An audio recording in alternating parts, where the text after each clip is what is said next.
الحمد لله وكفى وسلام على عباده الذين اصطفى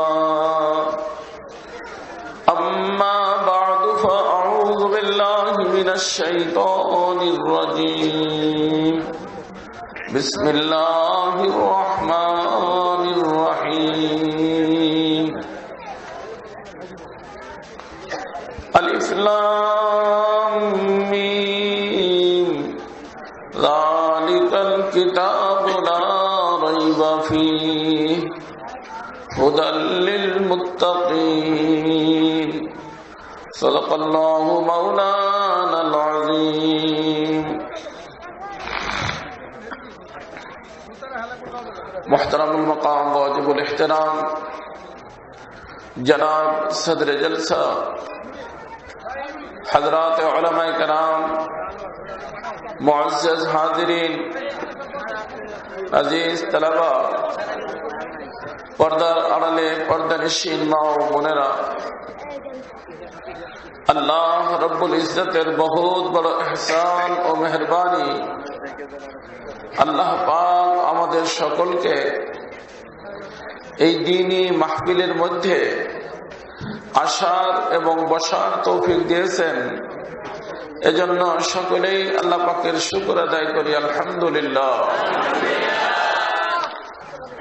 আজ পুরা বিশ্বের মধ্যে যত গুমরাহি যত পথভ্রষ্টতা এর একমাত্র কারণ হলো কোরআনের সাথে আমাদের সম্পর্ক নাই।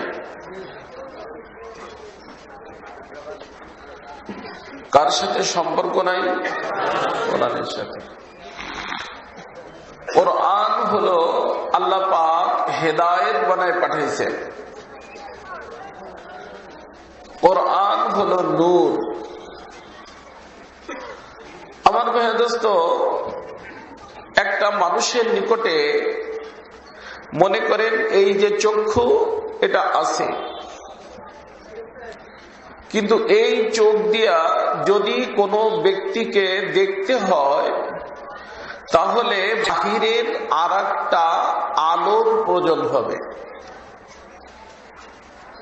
খারিজি কোনো রোশনি, ভিন্ন কোনো একটা লাইট ওই ব্যক্তির প্রয়োজন হবে। যেমনি ভাবে মনে করেন আমরা এই যে এখন যে দেখতেছি, চোখ দিয়া দেখতেছি লাইটের কারণে। এখানে যদি কোনো ব্যক্তি এমন হয় তার চোখ নাই, লাইট আছে, সে কি দেখবে? আর একজন ব্যক্তি এমন চোখ তো ঠিক কিন্তু লাইট নাই, সেও কি দেখবে? চোখ ঠিক থাকতে হবে, বাহিরের আলো লাগবে। বাহিরের আলো লাইটেরও হতে পারে, মোমবাতিরও হতে পারে, কুপিরও হতে পারে, হেরিকেনেরও হতে পারে, সূর্যেরও হতে পারে, চন্দ্রেরও হতে পারে, লাগবে। যদি বাহিরের আলো না থাকে, শুধু চোখ যদি কোনো ব্যক্তির ঠিক হয় তাহলে ওই ব্যক্তি অন্ধকারের ভিতর পড়ে যাবে। যেরকম দেখবেন অনেক সময় মানুষ খানা দানা খাচ্ছে, লাইট চলে যায়, তো যত সময় পর্যন্ত লাইট না আসে মানুষ কি খায়? এবং যারা মুরব্বী তারা বলে যার যার চুপচাপ বসে থাকো। মনে করেন একটা মানুষ, সে তার বোন, তার বিবি, তার মা সকলকে নিয়ে একই দস্তারখানে খানা খেতে শুরু করছে। হঠাৎ করে লাইট চলে গেছে। এখন অন্য বাতি না জ্বালানো পর্যন্ত চোখ তো ঠিক আছে, সে কি বুঝতে পারবে কে তার মা, কে তার বিবি, কে তার বোন? বুঝতে পারবে? চোখ কিন্তু ঠিক আছে। এটাকে বোঝার জন্য তাকে লাইটের প্রয়োজন হবে। লাইট আসলে সে বুঝবে এ আমার বিবি, এ আমার মা, এ আমার বোন। যখন তো লাইট আসবে না সে বুঝতে পারবে না। ঠিক আমার মেয়ে দোস্ত, এই যে আমাদের দেহের চক্ষু, এই দেহের চক্ষু দিয়া দেখার জন্য যেমনি ভাবে বাহিরের একটা লাইটের প্রয়োজন হয়, বাহিরের লাইট ছাড়া কিছু দেখা যায় না, আপনার এবং আমার ভিতরে আল্লাহ পাক আকল এবং বুদ্ধির একটা লাইট দিয়েছেন। কিসের? আকল। আকল। এই যে মানুষের যে হিসাব হবে মূলত আকলের হিসাব হবে। এই জন্য যার আকল নাই তার হিসাব নাই। এই যে নাবালিগ বাচ্চা, ওর কোন হিসাব আছে? কারণ ওর কি নাই? আকল নেই। মানুষ বলে না ভাই ছোট বাচ্চা, তার কথায় আপনি খামাখা রাগ হয়ে গেছেন। মাসুম বাচ্চা, আকল নাই, বুদ্ধি নাই। বড় হয়েছে কিন্তু পাগল হয়ে গেছে, তার কি কোনো হিসাব আছে? ও যদি বিবিকে তালাক দিয়ে দেয়, তালাক হয়? তালাক হয় না। কেন? কারণ তার কি নাই? আকল নাই। তো আকল হলো আপনার এবং আমার মুকাল্লাফ হওয়ার জন্য, আল্লাহর হুকুমের অধীনে হওয়ার জন্য আকল জরুরি। তো যার আকল নাই তার হিসাব নাই। এজন্য আকল বহুত বড় নেয়ামত। যত সময় পর্যন্ত মানুষের নিকট আকল থাকে তত সময় পর্যন্ত তার প্রমোশন হয়। আকল যদি মানুষের শেষ হয়ে যায় তখন মানুষের প্রমোশন বন্ধ হয়ে যায়। পাগলের কোনো প্রমোশন নাই, আর আকলওয়ালা মানুষের কি আছে? প্রমোশন আছে। যাই হোক, এটা ভিন্ন এক সাইড। আমি এই মুহূর্তে যে বিষয়টা আপনাদেরকে বলতে চাচ্ছি, বিষয়টা হলো আকল যে আল্লাহ পাক আপনাকে এবং আমাকে দান করছেন, মূলত হিসাব হবে আকলে। কিন্তু এই আকল দিয়া, শুধুমাত্র আকল দিয়া যদি কোনো ব্যক্তি দ্বীনকে বুঝতে চায়, সে ওই ধরনের বুদ্ধিমান যে ব্যক্তি শুধু চক্ষু দিয়া বাহিরের লাইট ছাড়া কিছু দেখতে চায়। বুঝতেছেন? বাহিরের কোন আলো ছাড়া শুধুমাত্র এই চক্ষু দিয়া যেমনি ভাবে আপন পর বুঝে আসে না, ভালো মন্দ বুঝে আসে না, হালাল হারাম বোঝা যায় না, যে আমি যেটা খাচ্ছি এটা হালাল না হারাম। ছোটবেলায় আমরা গ্রাম্য এলাকায় দেখতাম ওই যে ছোলা বুট আছে, ওইটা মানুষ কি করতো? এই মাঠের ভিতরে জ্বালাইয়া আগুনে পোড়ায় খাইতো। অনেক সময় দেখা যেত তার ভিতরে ছাগলের কি লেদও পাওয়া যেত। ওটা টিপ দিলে মানুষ বুঝতো, এমনি তো দেখা যায় না যেটা কি না কি। তো অন্ধকার, যে অত অন্ধকারের ভিতরে মানুষ থাকতো, এত লাইট কোথায় ছিল ভাই? তো মানুষ ধরে ধরে টিপ দিত, টিপ দিলে বুঝতো যে এটা কি ছোলা বুট। আর যদি ভেঙে যেত তাহলে বুঝতো কি এটা ছাগলের লেদে। কথা বুঝছেন? কত কঠিন না? কেউ দেখা যেত মুখে দিয়ে ফেলছে, তারপরে থুথু করতে থাকতো। তো এই যে দুই জিনিসের মধ্যে পার্থক্য করতে পারতেছে না। চক্ষু তো আছে, কেন করতে পারতেছে না? লাইট নাই। কি নাই? লাইট নাই। তো লাইট যদি না থাকে, চক্ষু থাকার পরেও এ আমার মা, এ আমার বোন, এ আমার বিবি, এ আমার জন্য হালাল, এ আমার জন্য হারাম, শুধু চক্ষু দিয়া বোঝা সম্ভব না যত সময় পর্যন্ত তার সামনে বাহিরের কোনো আলো না থাকবে। কথা বুঝতে? ঠিক এমনি ভাবে আমার দোস্ত, আকল নামী একটা জিনিস আল্লাহ পাক আমাদেরকে দান করছেন আহকামাতে শরিয়াকে বোঝার জন্য, শরিয়তের হুকুমকে বোঝার জন্য। কিন্তু শরিয়তের হুকুমটা বুঝতে হলে আকলের মাধ্যমে আপনার এবং আমার জন্য ওহীর নূর লাগবে।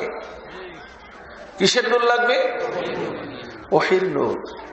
আর এই ওহীর নূরের নাম হলো কোরআন। ওহীর নূরের নাম হলো কোরআন। ওহীর নূরের নাম হলো কোরআন।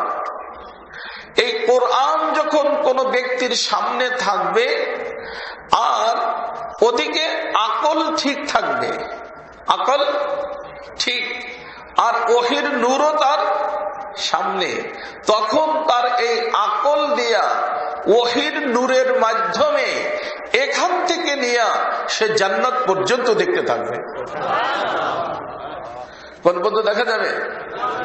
এই চক্ষু দিয়ে দেখা যাবে না, আকলের চক্ষু দিয়া, আকলের চক্ষু দিয়া ওহীর নূরের মাধ্যমে কতদূর দেখা যাবে? এখানে বসে কবর দেখবে, এখানে বসে হাসর দেখবে, এখানে বসে পুলসিরাত দেখবে, এখানে বসে সে জান্নাত দেখবে। আমার দাদা পীর ছিলেন শাহ আব্দুল গনি ফুলপুরি রহমতুল্লাহ আলাইহি। শাহ আব্দুল গনি ফুলপুরি রহমতুল্লাহ আলাইহি হযরত হাকিমুল উম্মত মুজাদ্দিদুল মিল্লাত আশরাফ আলী সাহেব থানভী রাব্বাল্লাহু বারাকাতুহু, যার সোহবতের বরকতে আল্লাহ পাক আমাদের হাফিজি হুজুরকে এত বড় মানুষ বানাইছিলেন। ওই বুজুর্গ তার নিকটে উনি চিঠি লিখছেন, চিঠির ভিতর লিখছেন, হযরত ওয়ালা मैं जब दुनिया की जमीन पर चलता हूँ मुझे यूं महसूस होता है कि मैं जन्नत पे चल रहा हूँ। আমি যখন এখানে পাও ফেলি আমার নিকট মনে হয় যে আমি জান্নাতের ভিতর দিয়ে চলতেছি। এই চিঠি পাওয়ার পরে হযরত থানভী রহমতুল্লাহ আলাইহি বলছেন, শাহ আব্দুল গনি इस जमाना के सिद्दीकीन में से है। আব্দুল গনিকে আল্লাহ পাক সিদ্দিকের মাকাম দান করছেন। কারণ সিদ্দিক বলা হয় ওই ব্যক্তিকে যেই ব্যক্তি আল্লাহ পাক তার সামনে আখিরাতের সব কিছু আল্লাহ খুলে দেন।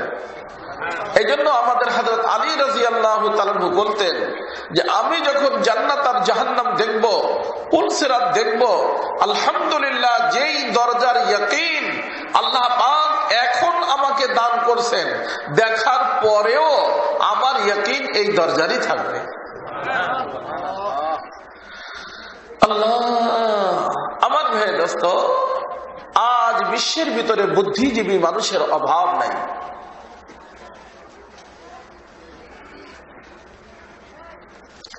তাদের উল্টা পাল্টা কথারও কোনো শেষ নাই। এর কারণ হলো তারা শুধু আকল দিয়ে বলে। কি দিয়ে বলে? শুধু আকল দিয়ে বলে, বুঝছেন?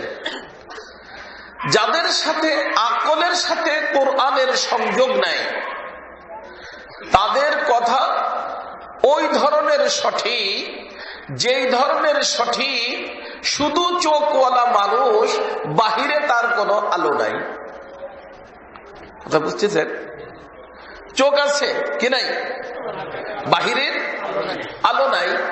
এই লোকটার কথা যে এইটা এই, এইটা এই, এইটা এই, এইটার এই কালার, এইটার এই কালার, এই কথাগুলো সহি হবে তো? কি বলেন?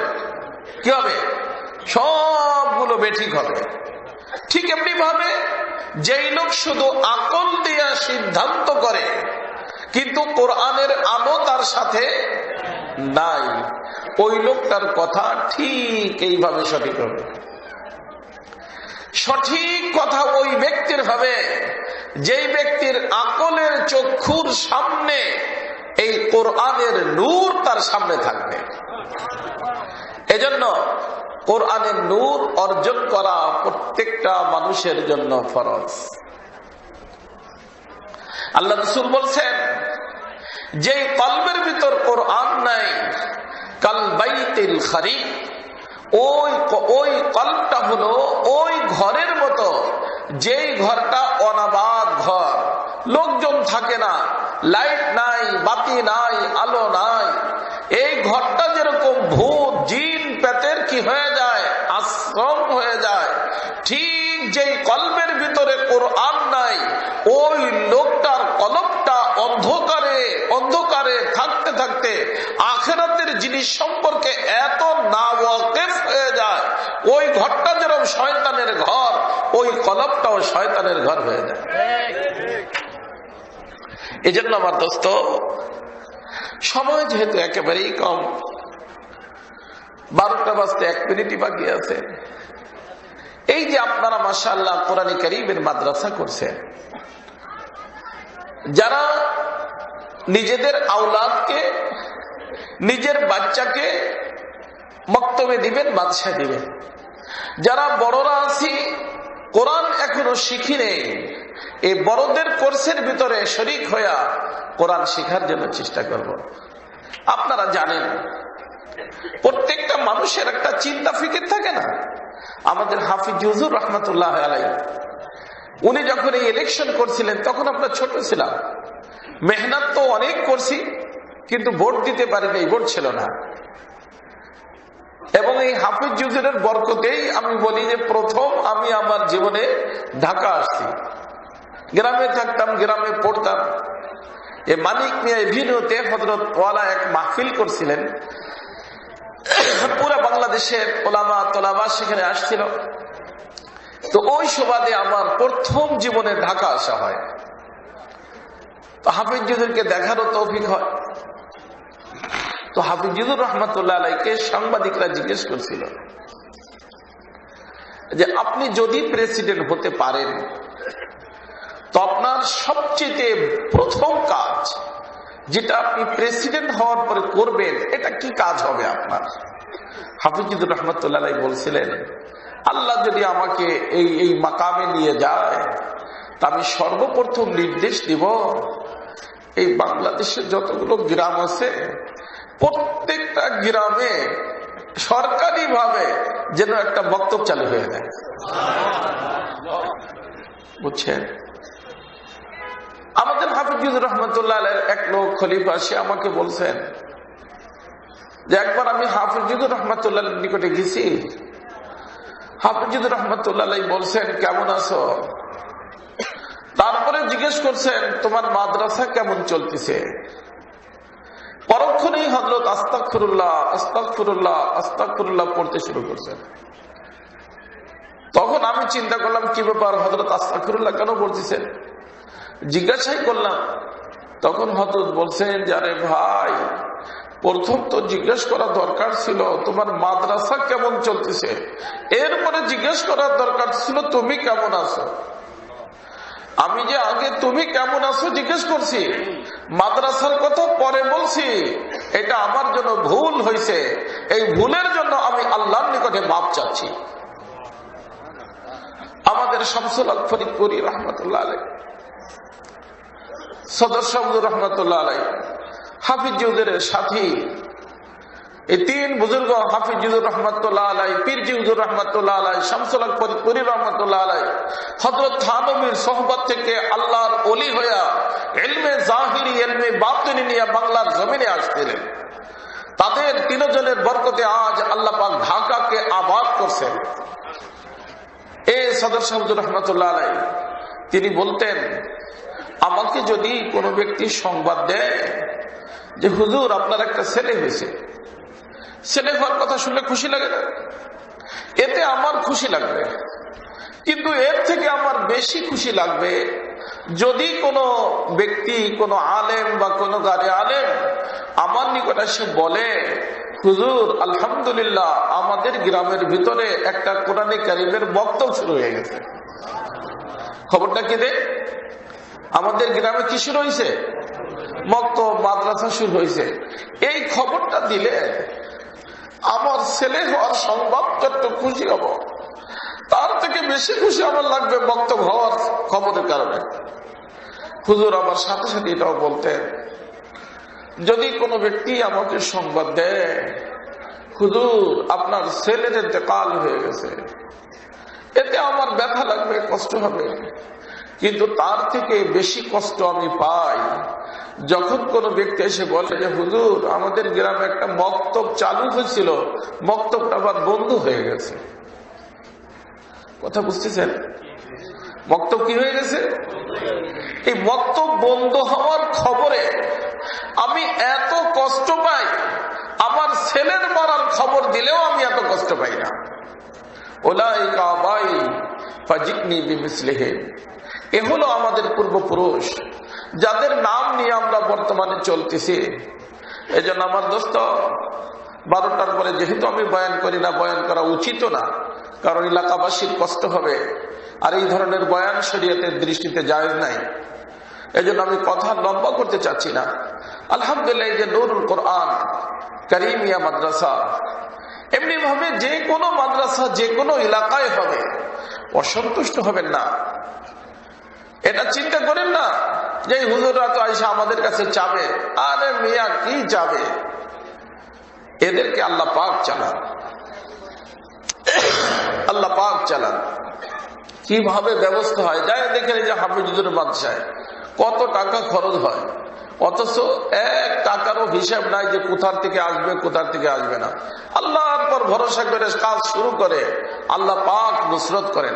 আল্লাহ কোরআনে কারীমের ভিতর বলছেন, ইন তানসুরুল্লাহ ইয়ানসুরকুম, দ্বীনের নুসরত যদি তুমি করতে পারো, তোমার নুসরত আমি করব। তো আল্লাহ যে ব্যক্তি নুসরত করবে, তার আপনার কোনো এদিক সেদিকের কোনো চিন্তা থাকবে? আপনার পর ভরসা করে কোনো হুজুর বাদশা করে না, হুজুরের ভরসা থাকে আল্লাহ রব্বুল ইজ্জতের উপরে। আর আল্লাহর পর ভরসা করে দ্বীনের খেদমতের নামে যদি কোনো আল্লাহর বান্দা কোন জায়গায় কাজ শুরু করে, ওই ব্যক্তিকে চমকায়ে দেওয়া, কোরআন যেরকম দামি, ওই ব্যক্তিকে দামি করে দেওয়া, এটা আল্লাহ পাকের দায়িত্ব। আল্লাহ পাক দেন, ইনশাআল্লাহ দিবেন। তবে এই মাদ্রাসার সাথে আমরা যদি জুড়ে থাকতে পারি, এটা আমার ভাগ্যের ব্যাপার। কার ভাগ্যের ব্যাপার? আমার ভাগ্যের ব্যাপার। আমার দোস্ত, কোরআনের সাথে আজ পর্যন্ত যারা মিলছে তারা দামি হয়ে গেছে। কোরআনের সাথে মিললে কি হয়ে যায়? দামি হয়ে যায়। এই যে একটা কাঠ, সেই কাঠটা দিয়ে আপনি একটা চেয়ার বানাইছেন, আপনি বসেন, আর ওই গাছেরই এক অংশ দিয়ে কোরআনে কারীমের চেয়ার বানাইছেন, রেহাল বানাইছেন। আপনি চেয়ারের পর বসেন, ফ্যান খোলার দরকার, চেয়ারের পর দাঁড়ান, চেয়ার পর দাঁড়াইয়া কি চুমো দেন? হ্যাঁ, চুমো দেন। কিন্তু রেহাল যদি হাতের থেকে পড়ে যায়, সাথে সাথে চুমো দেয়। বাবা দৌড়ে আসে, মা দৌড়ে আসে, বাবু জলদি করে উঠাও, বুকের সাথে জড়াই ধরো। ও তো কাঠ তো, কিন্তু চেয়ার কার? কোরআন শরীফের চেয়ার। কোরআন শরীফের চেয়ার হওয়ার কারণে কাঠ যদি দামি হতে পারে, আমার দোস্ত, কোরআন শরীফ বলা হয় যে যেই কাপড় দিয়া কোরআনকে পেঁচায় রাখা হয়, ওই কাপড় যদি ময়লা হয়ে যায়, সাধারণ কাপড়ের সাথে ফুকাহায়ে কেরাম বলেন ধোয়া নিষেধ, ওর যে পানি বের হয় ময়লার ভিতর ফালানো নিষেধ, বরং পাক পবিত্র জায়গার ভিতর ফেলবে। তো কোরআনের সাথে কাপড় লাগলে কাপড় দামি, কোরআনের সাথে কাঠ মিললে কাঠ দামি। আর কোরআন যদি কোনো ব্যক্তির কলবের ভিতর থাকবে, সেই ব্যক্তি দামি হবে না? আল্লাহ পাক তাকে দুনিয়ার ভিতর ইজ্জতওয়ালা বানাবেন, আখিরাতে আল্লাহ পাক তাকে ইজ্জতওয়ালা বানাবেন। যাতে করে এই মাদ্রাসা এখানে কায়েমে দায়েম থাকে, তার জন্য যারাই চেষ্টা করবে, কোরআনের মাদ্রাসাকে যারা বুকের সাথে জড়ায় ধরবে, আল্লাহ পাক তাদেরকে দুনিয়াও ইজ্জত দান করবেন, আখিরাতেও ইজ্জত দান করবেন। আল্লাহ পাক আমাদের সকলকে তৌফিক দান করেন। ওয়া মা আলাইনা ইল্লাল বালাগ। সুবহানাকাল্লাহুম্মা ওয়া বিহামদিকা।